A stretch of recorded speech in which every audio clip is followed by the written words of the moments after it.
Oh, hello. Hello. Okay. It's working everywhere.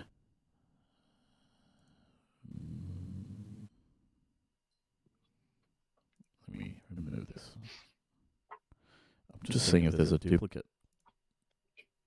Okay. Ah. All right. Just making sure. Alrighty. Ooh. It's trying new software, folks. Please bear with me. Alrighty. Let's kick it off with the intro. You are now listening to Double Jump Radio. G'day everyone and welcome to episode 71 of Double Jump Radio, the official podcast of doublejump.co. I'm your host Abir and I'm joined once again by my co-host John. John, how are you, my friend? I'm pretty good. Good. How about you?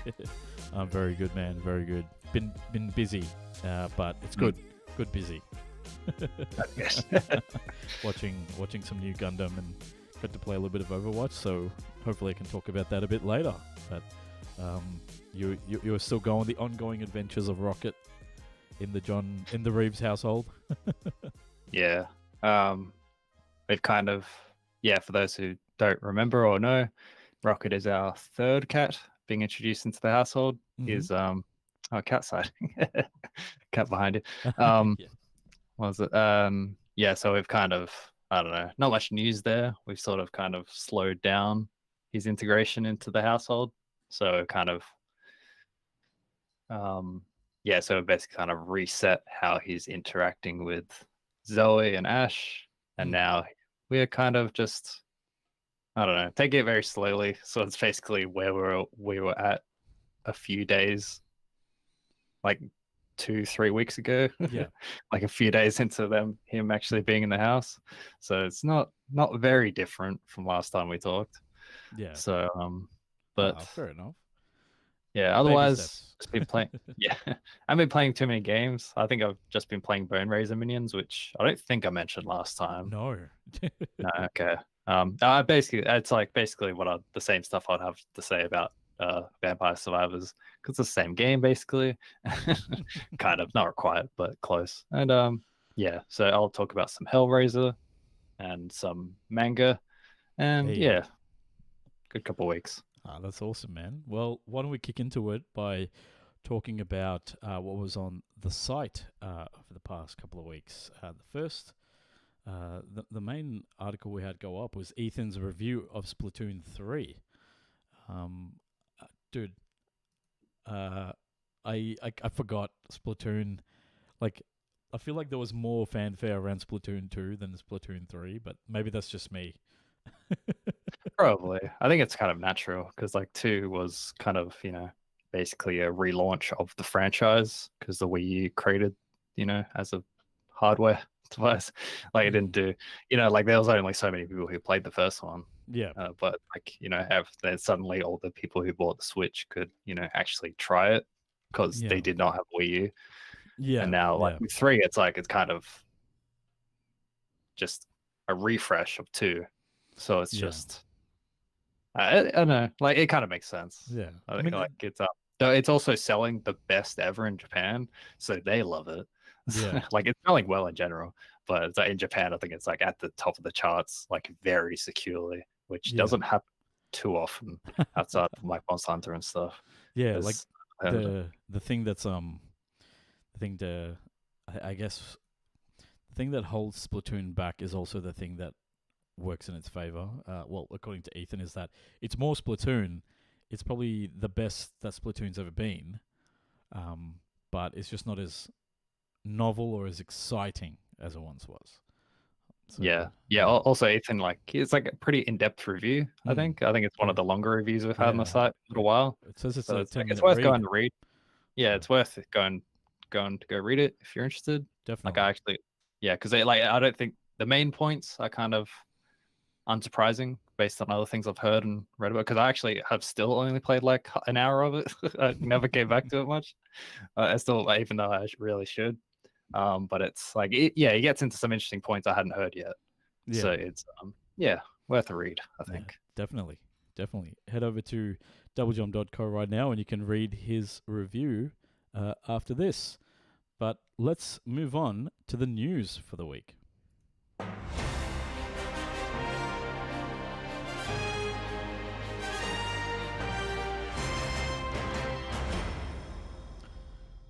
First of all, we've got kind of a trio of new announcements / trailers. The first of which was the official teaser trailer for the Super Mario Brothers movie, which is that dropped. I don't know. That's a. It it was funny seeing all the discourse online. It's for folks at home. It's a partnership between Nintendo and Illumination, which is the 3D animation studio behind the Minions and Despicable Me films. It's starring. It's got like a quite a big cast, like Chris Pratt as Mario, Jack Black as Bowser, Charlie Day from I know him from the Pacific Rim films, but I guess he's best known for It's Always Sunny in Philadelphia. He's playing Toad. Yeah. I I thought he was playing Luigi. Oh no, he's playing Luigi. I forget who's playing Toad. But Anya Taylor-Joy is playing Peach, Princess Peach in this. Yeah. So the trailer, like, I think I liked the trailer until the part where Mario came on screen. What did you think about it, man? I was pretty into it. Like, it's a much I think it kind of makes a lot of sense with Nintendo's involvement that there would seem to be a little more. Well, I don't know. As I understand it, Illumination has like a lot of really talented animators, and like the films they create are very pretty.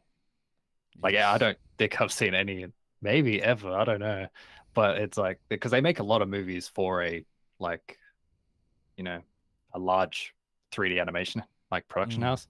So it's like so they make the Minions films and that kind of universe of films, and I think they make like the Secret Life of Pets and stuff like that. I don't know. They make a lot of like kids-centric films, basically. So I was kind of surprised at how much the teaser didn't really feel directly aimed at children. So much, which I was kind of like, I found like I was really into the that scene they showed with Bowser. I like the little penguins of Luigi being chased by skeletons or whatever it was. Yeah, in a second I saw it. Yeah, and it's like because it reminded me of something. This is a bit of a tangent, but like I loved the way it depicted the world, like the Mushroom Kingdom, and it reminded me of this. Yeah, again, a tangent of how I always see like people really wanting Mario Kart to turn into Smash Kart, which I get why people want that. But it's also like I find Mario, like I don't really want it because I find the Mario Kingdom like setting and like backdrop so strong to me. Like I really enjoy that. I don't like the idea of losing it or being watered down by adding a bunch of other franchises to it. And it kind of reminded me of that. It's like, oh, that's right. I really love this setting. And I don't really engage with that. Like fondness. It's a very whimsical setting. Let's be honest. Yeah. It's very vibrant and it's very. And it seems like particularly well realized. And that's what I like about the trailer is that like you can tell that like the colors are so vibrant and it plays off the different type of worlds that Mario kind of goes through. Like it's like just movies in general. I think it felt kind of unique in a way that I just wasn't thinking I was gonna see. What did you think about? What did you think about the premise of like Mario? It's like a stranger in a strange land. Like it seems like from what it looks like, it's like Mario comes from like our world and he's somehow transported into the Mushroom Kingdom through this like magical pipe or whatever. What did you think of that premise? I think it was somehow mentioned on one of the podcasts a while ago. Like one of ours, because I feel like I remember saying it, and I don't remember if it was just some idea I read or it was actually a rumor attached. But it's basically like an isekai, which is like the anime genre where real life people die and get thrown into like a video game world forever. That's kind of it looks like that. It's like that. And it's like not unexpected. It's just through an American lens. And then very Chris Pratt's voiceover which is to remind people what he said in June. He described as unlike anything you've ever heard in the Mario world before, which is true, but it's pretty misleading because it's just Chris Pratt's voice. Like he's just talking. So it's seemingly, we'll see, I guess. But he's not doing an offensive Italian American accent or anything, so I guess that's okay. But it's yeah, I don't know. Like It's not really doing in that anything remarkable either. I think that's the other. yeah, it's just like, oh, okay, they really just hired Chris Pratt to be the dude. Yeah, he's just being like what he did in the Lego movie. Like he's just playing Chris Pratt Yeah, with a high pitched voice. yeah, but otherwise, like I found it really impressive. I was like, I really enjoyed what I saw of it. So Yeah. curious to see if it actually turns out good. Would you have preferred if it was like voiced by like Charles Martinet, like the original voice actor, or do you think that would be offensive? I guess. Like, I don't think I've ever heard Martinet say a full sentence as Mario. Well, I So think I don't Mario know. says a full sentence. I think that's true. Actually, I can't think of a game where he actually does say a full sentence. Because I think all the games where Mario has like dialogue It's like is always text based. Yeah. So I don't Like actually. Super Mario, like the RPG series and stuff. Yeah. Huh. Yeah. So it's like yeah, I don't know. Like I'm not really like I think I just wanted a voice actor more than just like a real world actor who is just being used for his, recognizability or not even recognizability, but like familiar white man voice that Chris Pratt has. Like that, that comfortable is a better way to say it, not familiar. Or it's like I think that's kind of what Pratt's been hired to do more than actually having a particularly, being recognized for being a particularly strong actor or like voice actor that could. Yeah, anyway, but like in that sense, like if it really is sort of fish out of water, real person being thrown into Mario World, his voice makes enough sense. I'm not really against it so much as I don't like Pratt as a person. So it's yeah, I think that's my take At least on the Mario politics I'm going to movie. get in there, which is good. Yeah. Did you have much else you noticed about it? I think I was just like, I think it looks beautiful. Toad is being played by Keegan Michael Key. That's why it sounds familiar. Oh, yeah, that makes sense. What was I gonna say? No, it's I think it's gonna be like, I think it'll be funny. I think it'll actually be a lot of fun. Like, I think it'll be of like the caliber of like a Sonic the Hedgehog, but I think the Sonic the Hedgehog. What a high bar. Yeah. But I guess it might have a like Sonic the Hedgehog. I think the difference there is that, like, I think the budget wasn't as high, and I think Sonic the Hedgehog was like, there was pretty much like the video game character coming into our world versus the other way around. So I think like I actually thought this was better than I gave it credit for. So I think I should be less harsh on it. Like, I mean, yes, I do wish Chris Pratt did more of a Mario voice. But you're right. I think translating to like a full, like a longer sentence, like full sentences and everything might be a little bit offensive, especially because he's not of Italian descent, Yeah, I think it's just having a voice that would have been like more whimsical in suiting the world, even though like obviously the story probably won't fit that, but it's I don't know. But it's like it's kind of nice to feel it's like, oh, okay, I'm excited for this now, which I wasn't originally. Not really. Yeah. Like I was curious to see how it turned out, but I wasn't expecting great things of it just because that studio is not really known for especially excellent films, as far as I know, because I don't really watch them. But that's their reputation. They make billions of dollars though. That's what Nintendo. I guess that's maybe the like it looks like they're thing. putting like time and money into it in a way that they don't necessarily like. I mean, I don't think their films are like unpolished, but it does look like there's a lot more care to detail, like care taken with the property because Nintendo's involved. Yeah. Whether so I don't know. Yeah, I'm excited. Yeah. No, it'll be a lot of fun, and it's slated to be released on April 28th in Japan and April 7th in North America. We don't have an Australian release date just yet, but I'm sure it won't be too far away. I'm just trying to see, is it?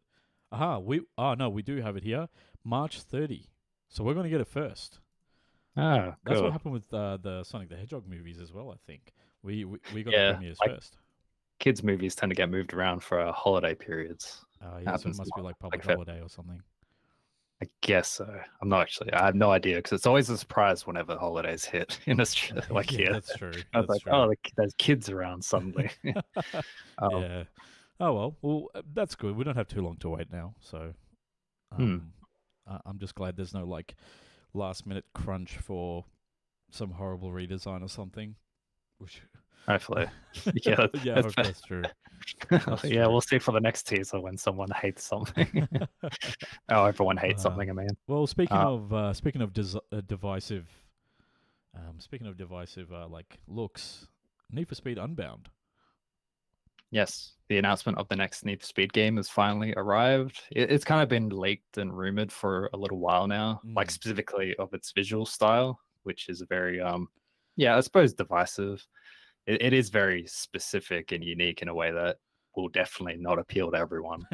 So, Need for Speed Unbound, it's being developed by Criterion Games this time, not the usual developer Ghost Games. Though, as I understand it, there's a lot of shared talent among Yeah. those two teams Mm. because Ghost Games was originally From kind of yeah, branched off Criterion when they downsized some years ago. yeah, Now it's, yeah, I'm kind of curious what that means, like what those two teams look like nowadays. But Unbound is not going to have any last gen versions, so it will be releasing just for PS5, Xbox Series consoles, and PC which I think across is a good. few stores. Hopefully Yeah, that means that it takes advantage of all the new tech. yeah, that'd be nice. Um, in EA's announcement post, it kind of mentions all the new details associated with, or in Unbound, I guess. So first, you visual style. So the way it's been described, which is about right, is like blends street art with realistic looking cars. That kind of basically means that it's like cars look realistic, characters kind of have this sort of cell shaded, like Mm. I think like when it was leaked originally, it was kind of described as anime like, which is kind of appropriate. Like it definitely reminds me more of anime than most anything else, Yeah. even though it doesn't look exactly like it. I think it's just something about it. I'm not sure. And in gameplay, there's kind of like all these street art style flourishes Yep. that are added to, yeah, just like added to a number of the mechanics as you like. So drifting has this sort of cell shaded smoke Yeah. effect, and like boosting kind of sprouts these sort of wings. Or I think a lot of it's customizable as well. Yeah. It's like think of like playing. It's like comic book aesthetics, like all the comic book effects, like that you'd see in this. Like when you say cell shaded, it really does feel like that comic aesthetic of like really bold colors, really bold lines and things like that to kind of highlight the action that's happening. But then Mm, the actual scenery and the actual cars are rendered realistically. So it's like it's yeah, a cool mix. I think it could be kind of compared to the Spider-Verse movie as well. It I definitely think has I've that seen, vibe. Yeah. yeah, which I'm not actually sure how to describe that look exactly. But It yeah, it's it's reminiscent of it least. definitely like Spider Verse definitely plays off the comic book aesthetic because it has like it does the things it did things like if you look there's like an excellent article there's an excellent YouTube video talking about how Spider Verse kind of changed the look of 3D animation where everything kind of had that Pixar very realistic look until like that kind of came around and it played with the medium like it had like like the dot matrix from like the when you see like comic book paper up close you see the dots of ink and it also had like things where it's misaligned like you'll see the blue and the red kind of off center off each other and like kind of playing off that aesthetic so Mm. this kind of has that like it's got like kind of that mix of cell shaded comic book and like realistic it's a cool vibe. Mm. Um, Other details announced with announced with the announcement is that there's a new mechanic called Burst Nitrous, which is described as a new boost tactic that delivers a dizzying rush of speed. This just sounds like a boost function, but the fact that it's mentioned makes me think that it might be something new. I don't Yeah, know. maybe it's like a Outrunning, Ridge Racer type like really over the top boost. yeah, like I don't know. It's like them highlighting them. It's like, am I meant to think about this at all? Um, but police are still kind of a feature in the game, like outrunning police as you navigate through an open world and just through races in general. So that's still a thing, Yeah. which I think is something some people, because I think like the underground games that people really love and wish were kind of coming back, those games didn't actually have police as a feature at all. Yeah. So, but it's, Need for Speed's had it for a long time now, like, both historically and currently. And there are, quote, hundreds of cosmetic items to choose from, and these can be shown off at meetups in game, which I'm not sure if they're multiplayer or not. I think it probably would have been announced in the blog posts, so probably not. So yeah, but either way, meetups are kind of like a thing in the game where you can show off your car, I suppose.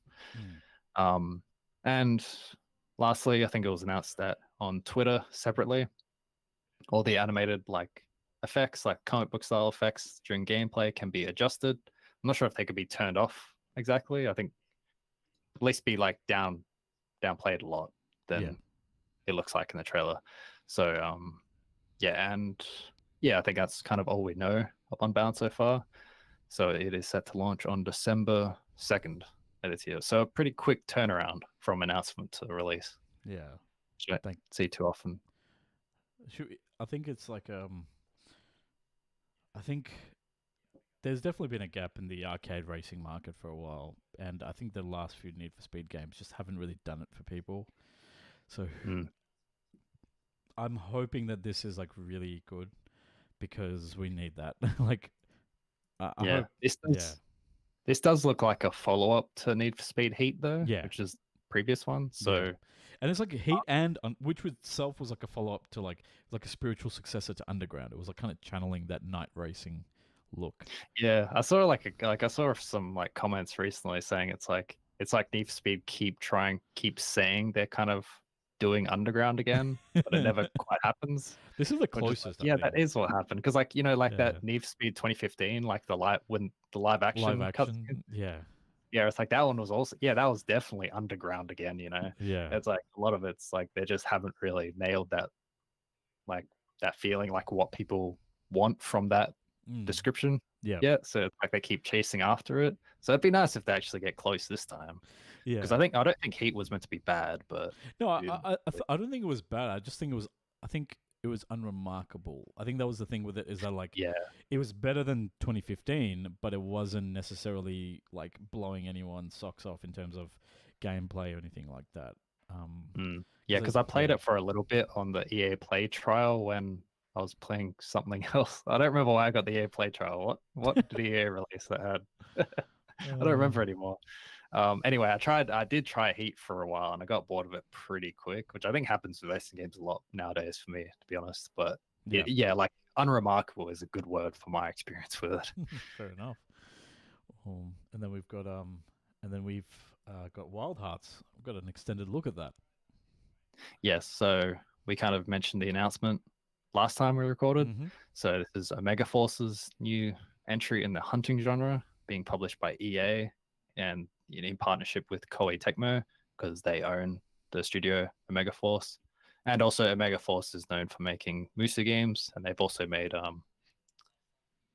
their hunting genre before with Tukiden, which is kind of a Japanese themed, like kind of in aesthetic, except this one's got more of a naturalistic sort of focus than Tukiden did, which was more mythical. So so we got a 7-minute gameplay trailer, which kind of shows, basically shows like a small vertical slice of gameplay and like a lot of like raw looking gameplay without the UI, which I guess is kind of not true then. It's like a lot of it looks like pretty, like, it's not really glammed up so much. Yeah. So it kind of showcases the environments, showcases like core hunting gameplay. It kind of shows how players can kind of seemingly jump in and out of the game at will, rather than having to, which I think is also true of Monster Hunter, except Monster Hunter is kind of finicky in how it does stuff like that. So just kind of to reiterate as well, monsters are like nature-infused beasts that, quote, wield the power of nature to reshape their environment to suit their needs. So that's kind of compared to Monster Hunters having more of a like traditional ecosystem of like very big monsters that like, but are more reflective of like real world nature in some ways. yeah, these ones are more just big animals that have been tainted almost by like nature itself, which has kind of got like a different aesthetic. Like it made more of an impact on me personally than I expected it to. Yeah, And I it don't know if also, it means like you'll feel less or more bad for killing them. yeah, no, I was thinking it's like I feel Uh, like every hunter game usually comes up, tries to find more reasons to feel less bad about what you're doing in the game. yeah, Because like Monster Hunter, I think it's kind of well, it's not easy to feel bad, but you have good reason to feel bad, yeah, kind of, because you're basically just culling a lot of things all the time, and it's like yeah. Anyway, um, and it also highlights the kind of central feature of the game as like as a Monster Hunter like type of game called the Karakuri technology. This is like from what it was shown off. It's basically a variety of summons, like object summons that you can use in game, which is like it kind of seems to flatten down and streamline a lot of Monster Hunter mechanics. So like the one, as well as having its own kind of feature set as well, so you can kind of immediately summon like kind of short towers that you can run up and jump off to do aerial attacks, and that seems to be kind of one of the main ones. And also these objects can be used with other players or by other players as well. So you can like summon one of those things and it'll hang around long enough that other players can also use it. yeah, It also seems to, so like compared to Monster Hunter, you usually have to buy or craft a like big bomb. Like you can make bombs in that game, Yeah. and like they do a lot of damage, but Yeah. they're kind of more preparation. yeah. Like they reward you for preparing and like It's like a Witcher spell yeah, a before little going bit. into a fight. Yeah, so like Monster Hunter is like based around preparing, and over time that's kind of been softened. But it's always been about like you will succeed if you think through what you're gonna do over Yeah. the next, before you actually venture out into the actually starting a hunt. Yeah. So this one seems to be like, yeah. So one of the summons seems to be like a bomb, which to me seems like a replacement of the barrels in that game, where like instead of having to craft, repair something like a bomb in Monster Hunter, you just have a summon that you can. I think you kind of, from what it was described, I think you kind of collect kind of scrap or like some sort of resource, and you spend that on these kind of summons. Yeah. Across a hunt, which I think is like not a bad. Like I think that's a cool idea for a take on this genre. I can see it working pretty well. Yeah. Otherwise, I thought the gameplay was like, I thought there was a lot of I thought it sort of lacked feedback, a lot of the melee kind of mechanics themselves. But it's promising. Like the physicality of it. Yeah, it's like lots of like just slashing, like all these like empty slashing at this giant pig thing, and nothing's really reacting like all that much, and it just seems like it seems very hack and slashy in a more Diablo sense. Yeah, rather than like a Monster Hunter where everything's like very, like everything has impact. Yeah, like I mean, it depends on which weapon you're using, but like generally you're trying to think through your actions ahead of time so you don't get hit, and also everything's very, I don't know, I won't bother going into that too far, but it feels a little, it feels a little If shallow. You know. moment stuff. Yeah. Yeah. Yeah. Did you have much thoughts on it? Yeah. I think it looks. I like the visual style of it. My main and I love the fact that you can kind of summon these kind of like contraptions and stuff. It's a cool take on it. I wonder what their. I want to see their Palico facsimile. Is it? Yeah. It's like. I wonder what they're gonna do. Like maybe it'd be cool if you had like a little like they've got a lot of like wooden control. Like if we're going for like the steampunk, like what if you had like a little like a Mokujin from Tekken, like a little wooden kind of doll or statue that kind of follows you around and you can dress it up and everything. That would kind of be cool. Like, oh yeah, I think most of them haven't used birds yet. Like, what if you had like little like yeah, that's cool. chickens or dodos or something? Like, I'm trying to think of something Fighting cute. chocobos. I feel like something flying would be less cute, but like yeah, something like that. Yeah, chocobos. Yeah. Oh wow, that would be cool.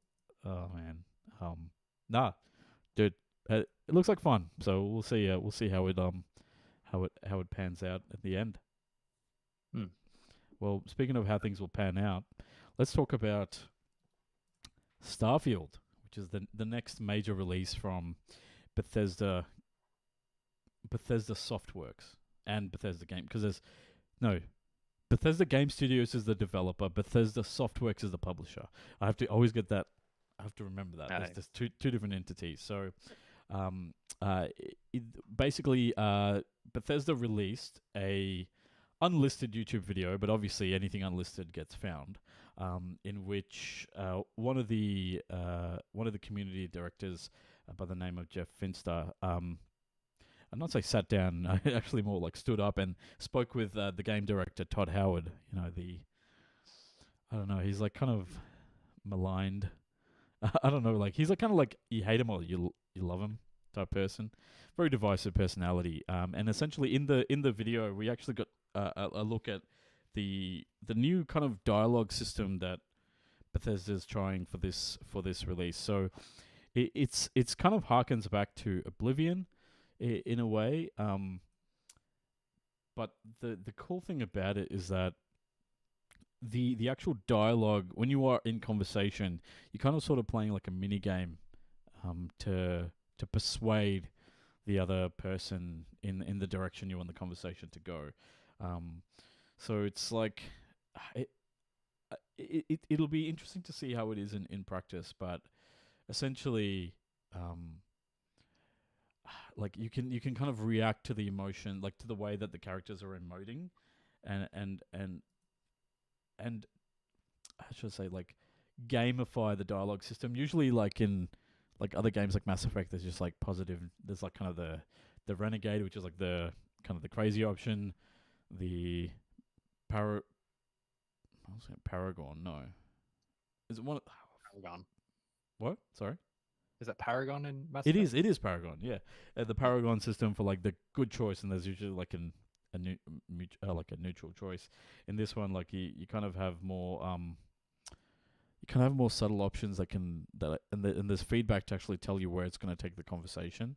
And the other thing is that the other thing is the evolution of, I guess, like kind of the leveling system in the game, where unlike in a game like Skyrim, where you basically got like a whole bunch, like you roll your character, you build your character, and then as you use things, you kind of get better. Like if you swing a lot, you do a lot of sword fighting, you get better at sword fighting. If you do a lot of running, you build up your stamina just by doing things. So one of the things is that there's a system which they're calling the trait system, where these traits are inherent to your character, but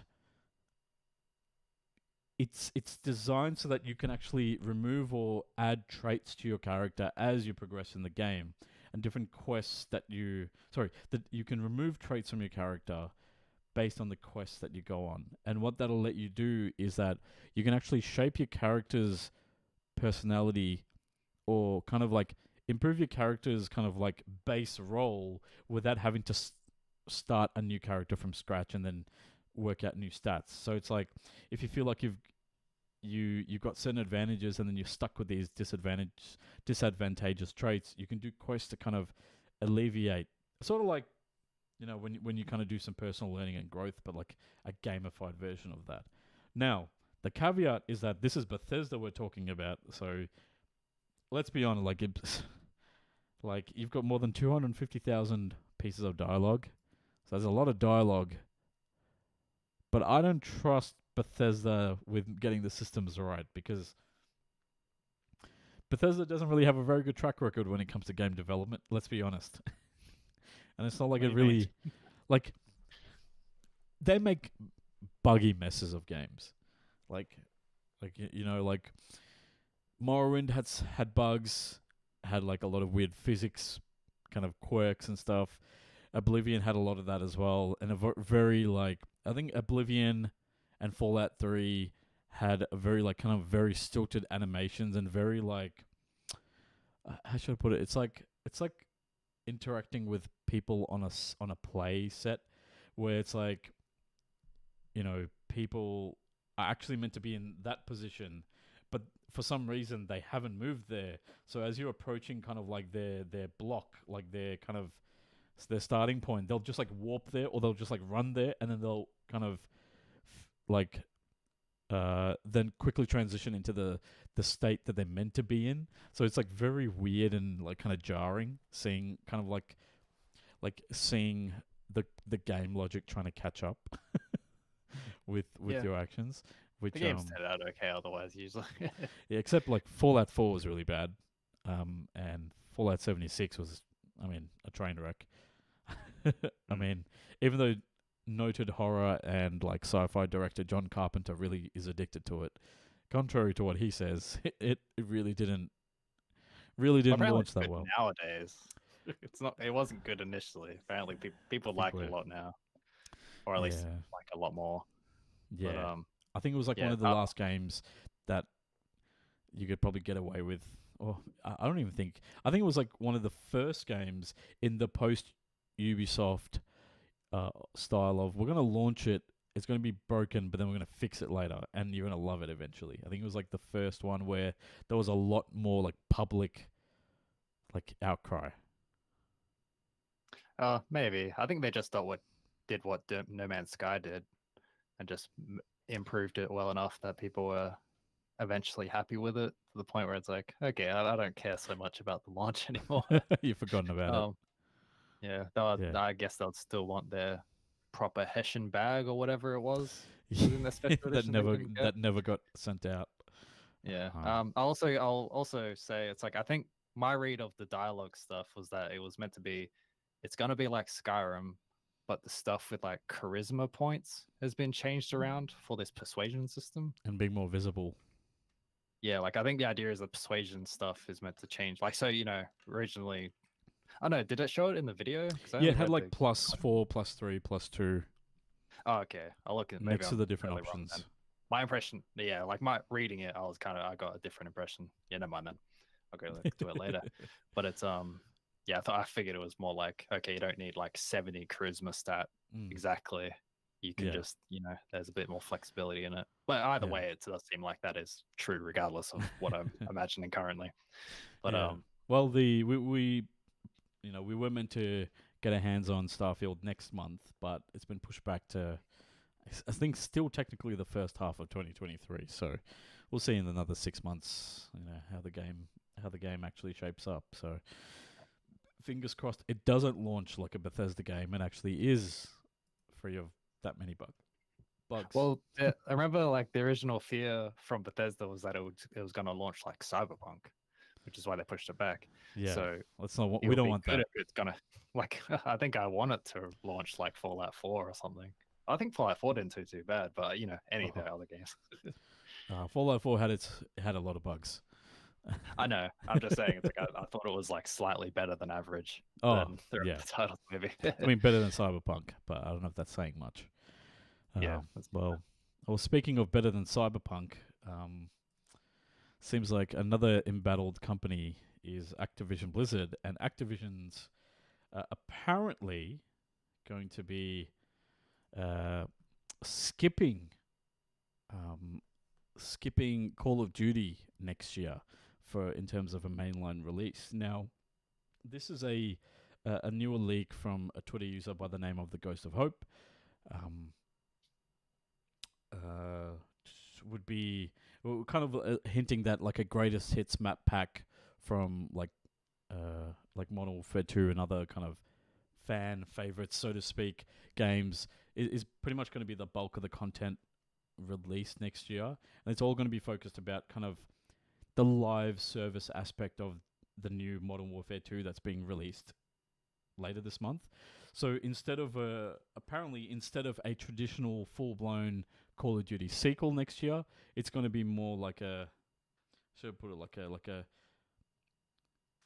year. I think it sounds like it's going to be a year where Activision's going to go fully in to this live service aspect of Call of Duty and give like a whole year without a sequel, but focusing more on this year's release.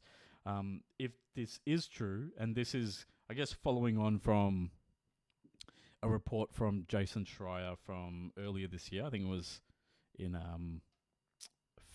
February, that Well, thank you, John. Your notes say February, so thanks for that. Yeah, what are you reading? That's what I was. I was like reading. I was like trying to confuse. I was saying multiple things, and I'm just like confusing myself.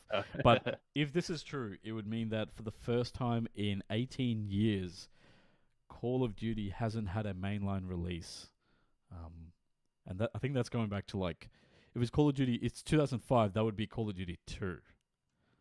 Oh, okay. Because Yeah, it's that's a lot. that's like the original Xbox 360 launch year. If that gives you any kind of like context. Mm. It is like that's like a crazy streak of like 17 years straight of like major like, and like ever since like 100%. what was it, like 2008 or 9 or something, when Modern Warfare 1 came out. It's like been like the biggest thing in the world. Yeah, It's like, 07 I was mean, Modern Warfare 1. Yeah. oh, okay. Yeah, well, I mean, it stopped being the biggest thing in the world a Yeah. little while ago, Yeah, but but it's still massive. It's like, 2009, I think 2009 when Modern Warfare 2 came out, that's when it kind of like went crazy. yeah, that would have been the one I probably jumped on with as well. But yeah, it's nuts. Like, cause yeah, so it's not really new news. There's not going to be an entry next year, because I think it's generally been like confirmed. But it's like, yeah, basically like having an idea of what they're doing next year, which is some campaign expansion, a bunch of maps, and I think like I'm guessing it makes a lot of sense with Warzone getting rebooted as well. So it kind of gives space for that as well. So it's maybe they're trying to yeah. avoid more studios unionizing internally. Yeah, yeah, we need to put the work here. But I think it was also like part of the report said the next 2024s is going to be Black Ops related. I think. I hope not. Something like that. I mean, to be fair, Sam Worthington is coming back in Avatar 2 this year, so maybe this is the resurgence in his career, his video game career as well, because he was the main character, like Alex Mason in Black Ops 1. Wait, was he in the fourth one? No, the newest? no, Okay. he wasn't. But I'm saying like maybe it's a career resurgence because I think he's in Avatar 2. Yeah, He's back, so Yes. maybe this is like the double whammy we've been waiting for like more than a decade. yeah. Worthington's back. Get Black Ops back. Well, let's move on to the next group of stories, and these are just some of the other news that's come up over this past week. But one of them is a kind of like a major development. Tell us about what's happening with the UK, I guess like corporate watchdog and the Microsoft Activision deal. Yes. Yeah. So there's been another, I guess, like step in the ongoing negotiations or whatever between Microsoft and UK as they try to acquire Activision. Like, so, around the world, they're kind of, what would you call it exactly? Like, they're basically trying to settle with every major government in the world. Yeah, that, Australia. Like I remember some news came out of New Zealand, like Australia. Like it looks like every kind of like Western, any like kind of major Western government organization that could push back and file like an anti-competitive lawsuit or something. I think Yeah, or maybe it has Activision's something to getting do with the stock market. It could be that. I mean, I'm sure there's when you're buying a company for like almost $69 billion, you're probably raising a few eyebrows. Yeah, but basically, Microsoft need like most major governments to agree to this deal to make sure it goes through. I'm not sure what happens otherwise, but that is what's happening right now. And UK's own group, the Competition and Markets Authority, or the CMA, they have kind of stated that they're concerned the deal will harm PlayStation and other multi-game subscription services, as they believe Microsoft may be withholding Activision Blizzard content from them. Basically, kind of doing like they're kind of repeating some of the stuff PlayStation have been complaining about. Complaining about. So basically so they point out that they're concerned that Microsoft may use Activision Blizzard content to outcompete rivals in the game streaming space. So Google's already out, so it doesn't really matter. But Amazon and Nvidia, and I guess PlayStation to an extent as well, but they're not quite as in on it. is Amazon and Nvidia are. Yeah. Even though I think Amazon's probably going to die as well, actually, after Google. But I guess there's more space now, so we'll see. And the CMA also points to the network effect of the console market. So this is where a console with a lot of users attracts more content, which in turn attracts more users. So they're kind of, I guess they're trying to say that it's like this having control over the Activision Blizzard content and like platform basically is like that network effect is going to have like could be like a snowball effect where once it starts, it's just going to grow and grow and grow to a point that nothing can really stop it or affect it to the detriment of other game makers. Yeah. So that's kind of, they also think that Microsoft's having ownership over the Azure cloud gaming service, which is, I think, the biggest cloud gaming service in the planet. Pretty sure. Like even Sony's using second or first behind. Yeah, exactly. Yeah. It's like they're kind of like either on the same level or beyond Amazon's, and there's not much else that even gets close. So I mean, so I guess like I wonder how Valve like Steam, because like Steam powered, I think is like their kind of server infrastructure. So I'm not sure how that kind of competes as well. But I think it's probably more of a industry kind of thing, like something they sell to others maybe. But it's anyway, CMA is kind of worried that Microsoft have a quote unparalleled advantage over other cloud streaming providers because they have this resource, like so just easily accessible, which is makes sense. Microsoft have responded by saying that quote, the suggestion that the incumbent market leader with clear and enduring market power could be foreclosed by the third largest provider as a result of losing access to one title is not credible. So market leader being PlayStation and that one title being Call of Duty, which is what a lot of this is rotated around. Microsoft posited that if every single Call of Duty player on Sony's console could switch to Xbox, quote, PlayStation gamer base remaining would be significantly larger than Xbox. So there's no numbers there. They're just saying that they're just trying to downplay the idea that Call of Duty is that much of an institution within the gaming scene and within like the overall, international player base. Yeah. That it can have that big an effect. But, and they also talk about the level of content available on Sony's platform.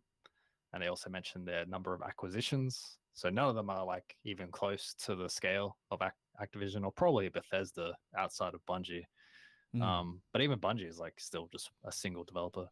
But it's the Microsoft point out that there were over 280 first and third party exclusive titles on PlayStation last year, which is nearly 5 times as many as Xbox, which is actually quite a I don't think I realized that scale. But I do think that's going to close pretty quick. That like it's not. I don't think it's going to get that close because PlayStation still do a lot of that regardless. But I do think that 5 times is going to be maybe like twice as many after like in a couple of years, which is still massive, but not huge compared to how it is now. And Microsoft once again reiterated that they plan on keeping Call of Duty on PlayStation consoles and stated that moving it away from PlayStation and making it exclusive to Xbox and PC would, quote, alienate the fan base and tarnish both the Call of Duty and Xbox brands, which I actually found kind of an interesting mention. Is the idea that it would, I think it's just them trying to find more arguments in a way. Yeah. But I do think that it's one of those things where I could see a backlash in a way that Microsoft wouldn't want Call of Duty to receive. But I also think that's one of those things where you can weather it pretty easily if you really want to go through with it. Yeah. Because no one, and like, despite what Microsoft's saying, no game series really comes all that close to Call of Duty in like, at least in that space. Yeah. Like, So it would probably be like, I think Grand Theft Auto would be like kind of like, or GTA Online specifically would be like the other juggernaut there besides like something like Fortnite. But I personally don't see Microsoft like taking Call of Duty away from PlayStation for a long time anyway, given the fact that probably until like maybe Call of Duty is less popular, because there's Mm. still like if Microsoft makes money every time, like the idea that Microsoft would make money every time a PlayStation game was sold, like the PlayStation versions of Call of Duty, like that's crazy. Yeah. Oh man. I guess they're already kind of doing that with Microsoft, Minecraft. I mean, Yeah. so it's Yeah. like they do it in places already, But it's like Yeah. so in a way, it's like, and Minecraft is It's not like bigger that than small Call of Duty either. is. Yeah. Yeah. Yeah. So it's So we'll yeah, I see. don't It'll be know. interesting. I think do you have what's your take on it, Abir, overall? I just think I don't think much is going to happen really there, but I do.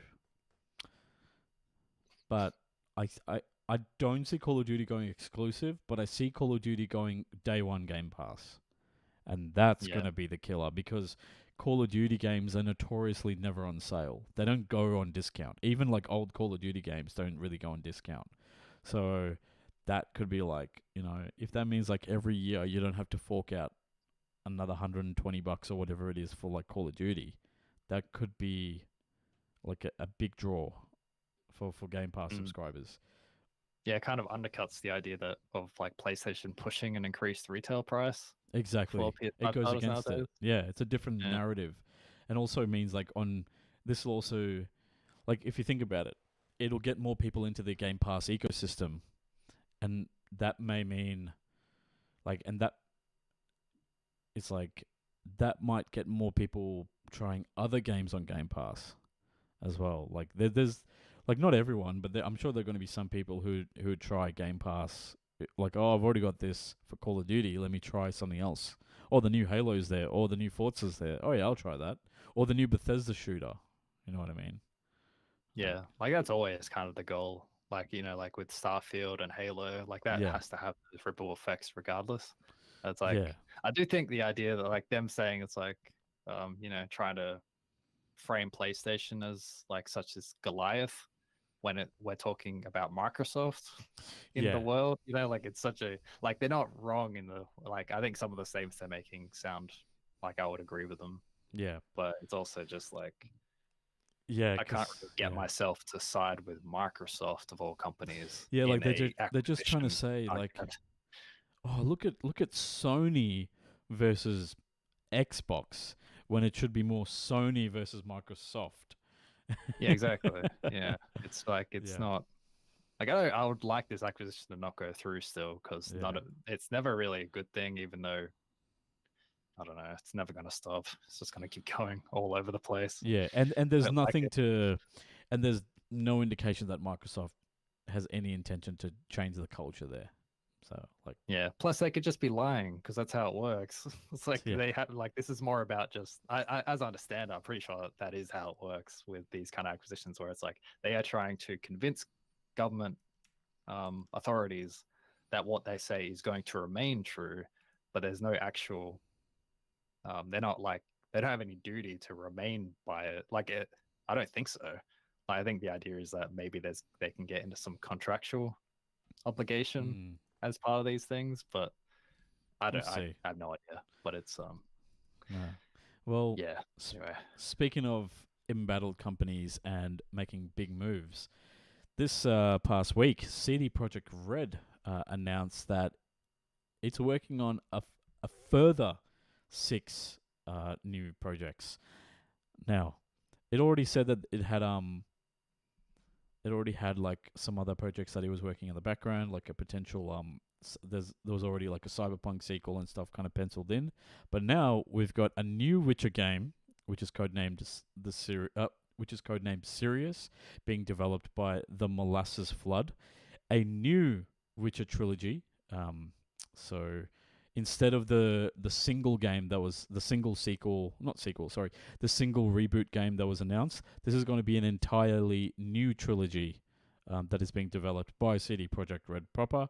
Then we've got a new Witcher game which has been codenamed Canoris Majoris, which I think just like big dog. I think that's what that means in Latin, which is being developed by a third-party studio. I like that as a nickname for Geralt, Big Dog. Or maybe Big Wolf. Maybe that's what that means. Yeah, that probably Yeah, makes some yeah. sense. And also a new Cyberpunk 2077 game, which has been codenamed Orion, and that's being developed by CD Projekt Red's new Boston-based studio, and also an entirely new intellectual property. So a new franchise, which is being titled Hadar by CD Projekt Red. So, for context, the Witcher games are licensed from the books by, was it Andrzej Sapkowski, I think, like his kind of Witcher fantasy novels, and Cyberpunk is based off the Cyberpunk tabletop game from like the 80s. So this is going to be an entirely new property, which means no licensing costs, hopefully. The as Ollie Welsh at Polygon kind of pointed out, the fact that this is going to be like an extremely quote aggressive plan. This is a big departure for CD Projekt Red, which tends to kind of spend, like almost half a decade on each major release. But this time it's got like multiple projects going on at once. Like especially with a company that has been accused of crunch and not having the best work culture, and also not doing the best to handle volatile topics like trans representation and imagery. I don't know what it means if I'm worried that spreading themselves so thin will mean even less nuance in their games and more crunch, which Mhm. no one wants. Yeah, it's funny. It's like Rockstar have, as I understand it, have like successfully turned their company around. At least they've made an effort, like ever since all those reports about how just incredibly crunch heavy and life draining Yeah. that like working at Rockstar was. Like they have, as I understand it, like they have turned it around into a far more like high morale, just better run, far less crunch than there was before. And it's like, and that's how CD Projekt Red kind of originally seemed to operate, where they kind of like they operate in the same way, is what I mean. It's like, Yeah. Rockstar take like years at a time working on these big projects, and then CD Projekt Red seem to be building themselves in a similar way, where it's like, okay, we're gonna have a big team working for a long time on a single release that will make us a lot of money all at once, and then we'll work on the next one for a big chunk of time. Yeah. Where it's like Rockstar have seemingly scaled back a bit to kind of get a healthier work environment, spend even more time on their projects that, like, to be fair, make absurdly more than anything CD Projekt Red's gonna make. Yeah. So maybe it's not a fair comparison, Yeah. but CD Projekt Red are like actually doing the opposite, seemingly, Doubling down. and just making the more and more than they ever have, all Yeah. at once. It's Yeah. surprising. Yeah. Let's no worried. I'm worried. I think we're all kind of justifiably worried about what this means, but what we're potentially worried about is Meta doing some acquisitions of its own. Yeah, so it'll be a quick one, I suppose. Meta, like previously called Facebook, I suppose. I forgot the word for. Anyway, Meta has acquired 3 new studios. So this is Armature Studio. They're the ones who made the VR version of Resident Evil 4, as well as the recent game Where the Heart Leads, and a number of other titles. Camouflage, but instead of GUE, It's a I think J. if I'm spelling that right. Camouflage is like ends with a J. They're the studio behind in Marvel's Iron Man VR and Republic. Republic Yes, was which the was, kind of MGS like. and it was founded. I think it was Ryan Patton. I think is his name, who was one of the like lead developers at Kojima Productions during the Metal Gear Solid 3 and 4 era. Oh, that makes sense. Yeah. Yeah. So also, as not kind of separately, Iron Man VR is also coming to MetaQuest next month. And so, which makes sense when they own the studio. Ryan Payton. Sorry, not Patton. Ryan Payton. Sorry, continue. Okay. And they've also purchased Twisted Pixel. They're the developer of the previously Microsoft developer of The Maw, Explosion Man, the Gunstringer. So they joined Microsoft in 2011. Oh no, yeah, after 5 years of being independent, they joined in 2011, but then separated in 2015 and become independent again. And since then, they've been making VR titles for Oculus. Yeah. So it's kind of a natural fit that they'll join Meta in this way. Yeah. And also kind of like looking it up, it's like, oh, okay, that actually makes sense. Where it's like they've been working on not Kindle, Connect titles for a number of years, and then they kind of left Microsoft and started working on VR stuff. And it's like, oh, that's a kind of pretty natural. Yeah. But it's Ah, so fair that's in the current world of Meta beyond their Oculus. What's it called? Like the Quest Pro they announced the Yeah, other I day. think Quest Pro, But, Quest Pro 3. I don't know. It's like oh, expensive. they'll have Quest 3 at some point. Quest 3. They got the Pro, which is 2,000 Australian or whatever it'll be. It's They're very expensive. Yeah, it's and tech dad not money. Really made for us. Yeah, it's made for it's tech made for dads. like it's made for men in suits who want to buy expensive things for their company. I'll put it this way: it's made for people who send their kids to private school. That's how I kind of like, the dad has got the motorbike and like the game room with the billiards table, and I don't know, that's maybe I'm just building up a stereotype in my head, but that's how I kind of saw it. Yeah. And yeah. That's all the acquisition talk for this episode. Well, let's that's going to do it for the news for this past, I guess, week to fortnight. How about we move things over and have a little chit chat?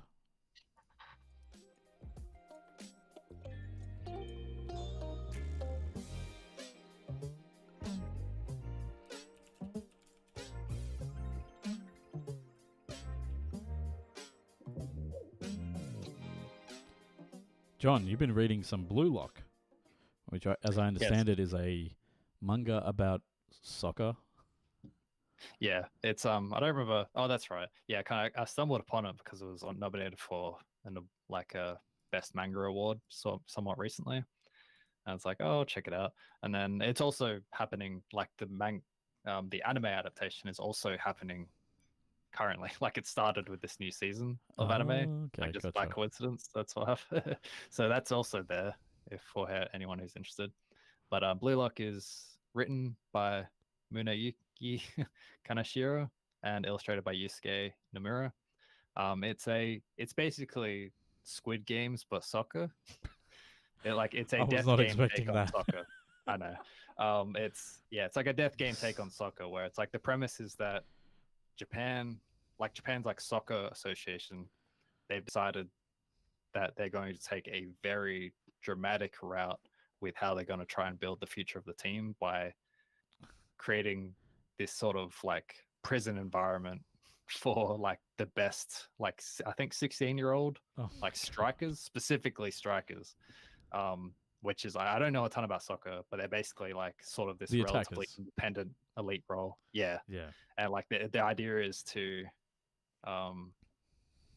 get 200 of them in one place and force them through like a Squid Game style trial until because if you like get expelled from it, you can't join the national team. That's the idea. Like, so you can't join the like elitist like soccer tier in the world, basically. Like that's that's the punishment for failing. And like you don't have to do it, but like everyone ends up joining it anyway. Yeah. And the idea is to, push everyone through the grind until the best possible player arrives at the end. And it's like, I really enjoyed it because it's like, it feels like it's a subversion of what usual shonen sports are, which it kind of actually discusses a little bit in the text of it, which is that usual shonen sports drama series are usually about friendship and teaming up and like, about like the power of teamwork and friendship and how everyone has their own role that complements others, etc., etc. And that comes up, but it's also like a driving theme of the series is ego, about like, completely fulfilling your own potential at the expense of others. And like in the, it's kind of confronting the idea of the elite athlete and how it can be so completely solitary in a way that if you're a certain type of person is what you need to get to the level you can potentially get to. Like you need to have that sort of completely self-centered mindset. Yeah. I mean, I'm not sure if it necessarily endorses that, like the comic itself, but that's kind of what That's what it's covering. the story is about. Yeah. Okay. Oh, It's, I'm glad you're enjoying it, man. Hopefully you like yeah. the anime adaptation as well. I did watch the first episode, Okay. and it's like because I was wondering, it's like there's a chance Blue Lock could kind of take the current spot that Haikyuu is. Haikyuu is like the volleyball anime that is quite popular, but is kind of it's being ended quite unceremoniously, like the anime itself, because it's like instead of they've got like I haven't been keeping up with the anime specifically, but I have read through the manga, and they have like a big chunk of the story left, but they're wrapping up the whole show with two films, like two in theater films, and that's all they're doing for whatever reason. I don't know. Maybe they're gonna make a lot of money from it, but they're not gonna like. There's so much stuff left afterwards. So because there's like anyway, my point is that like Blue Lock, because it even has a very similar art style, illustration style to Haikyuu. So I was wondering, it's like, oh, this guy actually has the chance to take that spot in the current scene, as far as I could tell. Anyway, I don't like the art style that anime uses, so I don't think so. But it's like it's very cool. Well, there you go. But I really enjoy the manga though, so I just wanted to talk about that a little bit. No, fair enough. Yeah, fair enough. Well, you also so you watched Hellraiser, which is I didn't realize it is a show. Is it a show or a movie? Not. It's a movie. It's a movie. Okay, cool. But it's have you watched any of those? No, but I know they're like kind of like cult classics, right? The first one is, as I understand it, like the 10 other ones afterwards are like all increasingly terrible, like really bad. Like I should at least try watching another one of the old ones. But my impression of what I've heard of the old ones is that the first one's great and then drops off a cliff really hard and never gets even close to getting back up after that point. Okay. Which is like even by horror franchise standards, like Friday the 13th or something, it's like even by those standards, it's pretty bad, which is remarkable to me. But it's anyway, this new one is directed by David Bruckner. He's the one who directed The Ritual and The Night House. They're both horror films as well, made in the last few years. He has kind of a very like natural style with and The Ritual. I've only seen The Ritual, but it's a very actually not sure how to describe it, but it has a very like grounded, ethereal look to how he shoots films. Gotcha. And like it's very fitting for something like Hellraiser, if you know the premise, because it's basically about people kind of stumbling into contact with this artifact that is kind of connection to like I guess like the gatekeepers of hell in a way.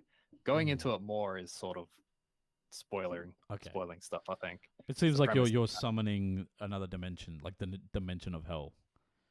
Kind of. There's a bit going into it, but it's like one thing I really liked about the original was just how much of information you don't have on how it works.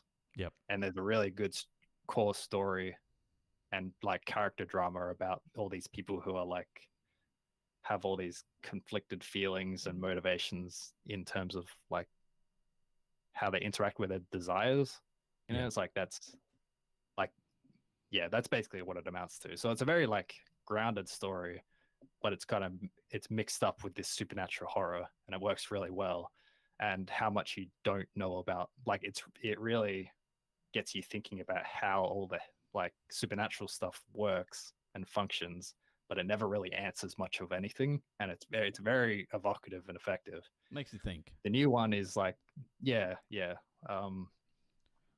the new one is like it's far more informative. In a way I was quite disappointed by, but I think is also, I'm guessing the old movies filled in a lot of gaps over time in how a lot of that stuff works. So I was thinking it's like, oh, it probably makes sense that they couldn't be really cryptic about it, because I feel like sometimes it's better when it isn't, like when it doesn't say. And I think like a lot of modern films have that problem. It's like tell, don't show, whereas older movies were like show, don't tell. Definitely, yeah. Like that's kind of what it almost reminded me of like a sci-fi film, whereas like a lot of sci-fi films are like a lot of the enjoyment for people is like learning about the world and learning about how stuff works within it. And that could be that's like a lot of the satisfaction you get from it beyond the story is just like, it's just like learning and knowledge of this sci-fi setting. And Hellraiser feels like that, where it's like it's got a solid core story, but it feels like it's telling you so much about how it all works. Like that was my impression of it, where it's like, you're getting away from what it's good at. I feel like a lot of newer movies treat audiences like they're dumb and like they have to have something spoon-fed to them, whereas older movies, especially horror films, is just like they just left you to kind of fill in the gaps and ruminate. Yeah, but it's funny. It's like The Ritual kind of has a similar deal, except that one's far more cryptic and doesn't fill in too many gaps at all. Like it does a little bit, but just enough for the story to make sense. Yep. Where like that was like, that's kind of why I was excited for it. I was like, oh, that actually makes a lot of sense that this guy's going to go from that to this. And I was kind of disappointed how much. Yeah. Anyway. Oh, fair enough. Good, but not quite what I personally wanted. And yeah, leave it at that. Oh, fair enough. And you've also been playing some. You mentioned that at the top of the show, a lot of Boneraiser Minions, which I love the name. I love the name. Yeah. Yeah, I think I've been talking enough already, but I'll get into it quick. It's basically like another take on the Vampire Survivors genre. So it's like you don't really actively shoot anything. You're kind of collecting stuff. You're surviving against waves of enemies, and you're collecting items and like weapons. But the weapons here are like minions that you summon around you. So instead of having individual weapons that you are like centered on you, you have just all these little skeleton things and other fleshy zombies and all that stuff that gather around you, and you're trying to navigate around them as they shoot or like take down all their enemies rushing towards you. Yeah. So it's basically just Vampire Survivors again, just more like lo-fi and cute and even more lo-fi. Kind of yeah. Fair enough. So it's like it's its own thing, but it's I think I'm kind of done with it, to be honest. But it's like it's in early access, so it's getting updates pretty often. So yeah, because we'll like, but it's I'm trying to like Vampire Survivors based on another game that was like based on a mobile game.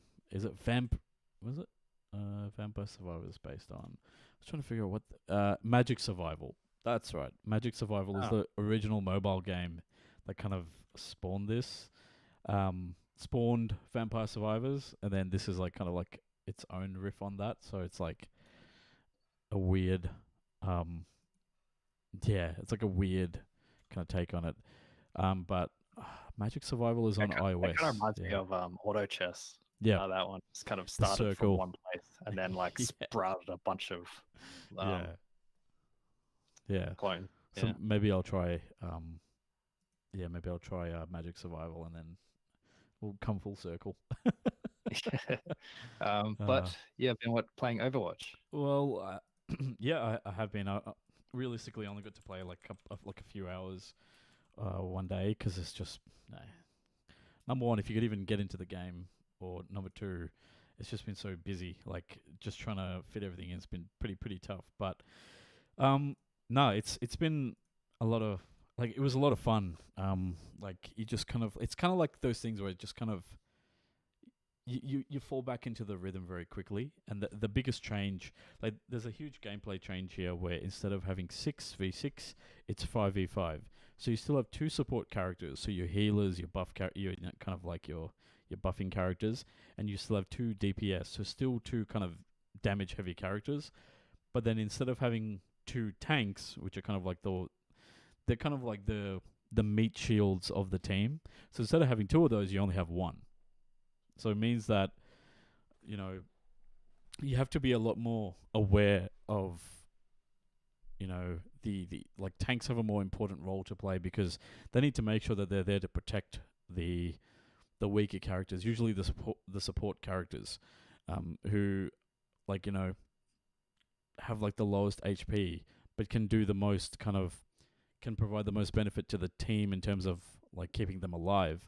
And so like I found that it's been a lot of fun so far. Like I haven't really the one new character that I think I got to play was Kiriko, but I didn't really get to play her much. Essentially, it comes across as like she was meant to be like a damage heavy character, and then they realized we haven't done a support character in a while, so let's just put in like some healing things in there, but we'll keep all the like she throws like those like like kunai, I think like daggers, and then she's got like a healing thing, so she can walk on walls and like she can summon a fox, like that's like her spirit animal as like yeah, it's like a weird kind of imagine like sort of like Genji but a healer, and Genji was kind of like the ninja character in it. So yeah, it'd be interesting to see how it pans out. Like I haven't played enough to kind of complain about the free to play aspect of the game because I owned the original game.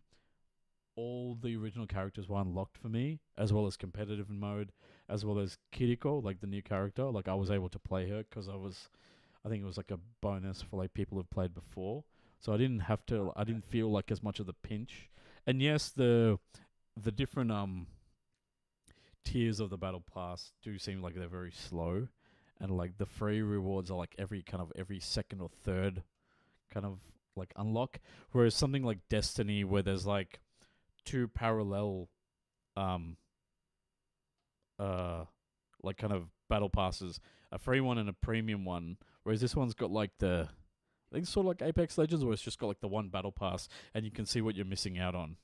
And it's like I guess like if you just looked at the free stuff, it probably isn't that good. But if I do enjoy it more, I'll probably just end up buying like kind of what is it, like the Watch Point pack, which is like the equivalent of like you buying the original game. So you get like one of the season passes, and you basically get enough credit to buy the next season pass, and like you unlock the new characters, and you get like a whole bunch of exotics. So I'll see if I invest that because later this month, Battlefield 2042 is getting its like first kind of like event, like in-game event, and I played that a couple of weeks ago, and that was like surprisingly fun after the recent update. So, like Halo isn't doing it for me. Destiny's not doing it for me. So, if like it'll be like between Overwatch and Battlefield until like what is it, like Hyenas and the finals kind of until they go into like open beta or whatever in the coming months. So we'll see what happens. You should check out some of those like indie Battlefield style games. Because there was that one that's like voxel based that looks really fun. Oh, There's okay. another one. I'll check World them War out. 3, I think, is Battlefield. Yeah, well, like, that's the thing. Like World War 3, I've been following that game for years now, and it's now gone free to play. So I want to download it and actually see if that may be like a really good kind of contender. Because I think that one's just Battlefield 4 again. Is my which understanding is of it. fine with me. Yeah. But yeah, we'll see. I'm excited. I'm excited for that.